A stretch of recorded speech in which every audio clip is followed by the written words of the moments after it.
खोबऱ्याची ही बर्फी बनवायला अतिशय सोपी आहे. वेळही खूप कमी लागतो आणि अतिशय चविष्ट आणि खुसखुशीत होते.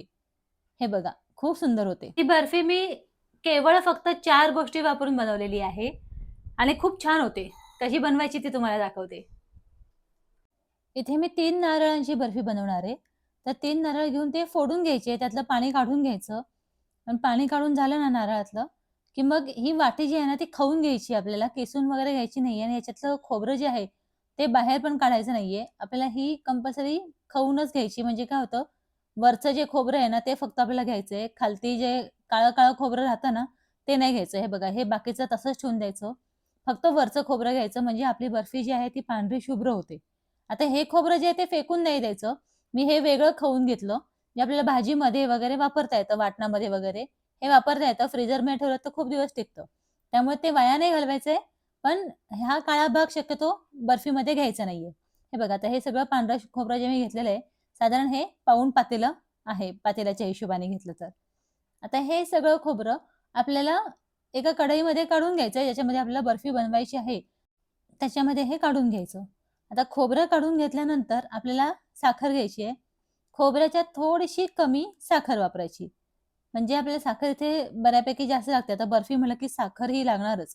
त्यामुळे साखर म्हणजे आता बरेच मला कमेंट येतील की तुम्ही फार साखर वापरली आहे. पण आता ही बर्फी साखरेमुळेच तयार होते.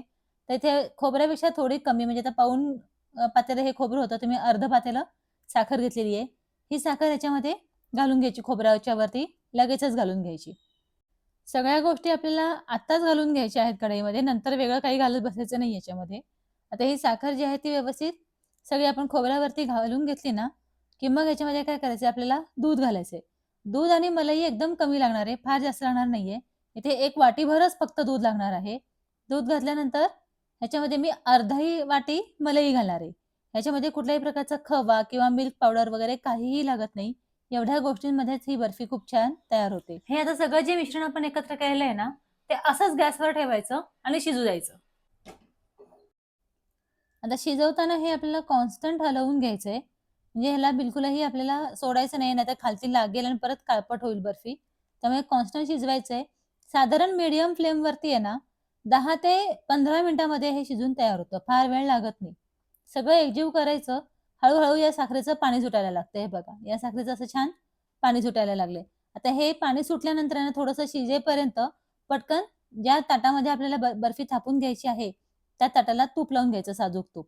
आणि ज्या पिशवीने आपण थापणार आहोत ना, प्लास्टिकच्या पिशवीनी, त्या पिशवीनेच हे चोळून घ्यायचं, सगळीकडे पसरवून घ्यायचं. म्हणजे ऑटोमॅटिक पिशवीलाही तूप लागतं. म्हणजे बर्फी थापताना ती बर्फी पिशवीला चिकटणार नाही.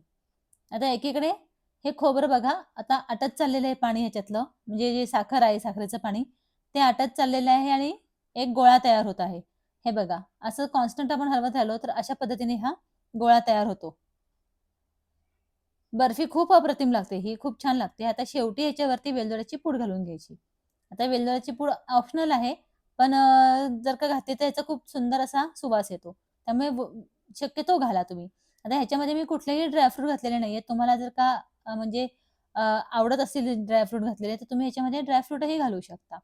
आता हे जे गोळा तयार झाल्यानंतर आहे ना, लगेचच तो ह्याच्यामध्ये काढून घ्यायचा, ताटामध्ये काढून घ्यायचे. ज्याला आपण तूप लावून ठेवलेलं आहे ना, त्या ताटामध्ये काढून घ्यायचा.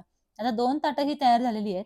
आता ज्या पिशवीने आपण तूप लावून घेतलं होतं त्याच पिशवीने बघा, मी हे थापून घेतेय. म्हणजे पिशवीलाही बिलकुलही हे चिटकत नाहीये. थोडं गरम असतं.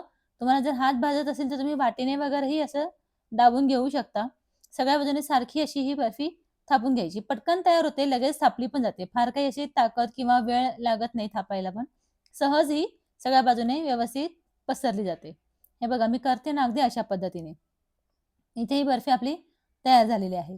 थोडंसं गार झालं, की लगेचच याच्या वड्या पाडून घ्यायच्या. फार जास्त गार होऊ द्यायचं नाही.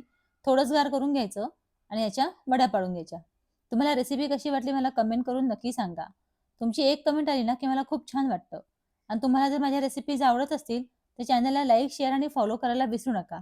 मी अशाच छान-छान, साध्या, सोप्या रेसिपीज माझ्या चॅनलवरती अपलोड करत असते. हे बघा, आता ह्याला इथे आपण पूर्ण वड्या पाडून घ्यायच्या. आता तुम्हाला ज्या आकारामध्ये या वड्या पाडून घ्यायच्यात ना, त्या आकारामध्ये तुम्ही घेऊ शकता. मी इथे चौकोनी करतेय. तुम्ही शंकरपाळीचा सुद्धा आकार ह्याच्यामध्ये देऊ शकता. अतिशय खुसखुशीत ही वडी तयार होते. फार पटकन तयार होते. बाहेरून विकत आणण्यापेक्षा ही अशी वडी कधीही घरात बनवलेली चांगली. तुम्ही एकदा नक्की ट्राय करून बघा. हे बघा, एकदम खुसखुशीत अशी ही वडी तयार झाली. मी तुम्हाला ही तोडून दाखवते. बिलकुलही चिकट होत नाही, बिलकुलही अशी म्हणजे सामट होत नाही किंवा ओलीही राहत नाही.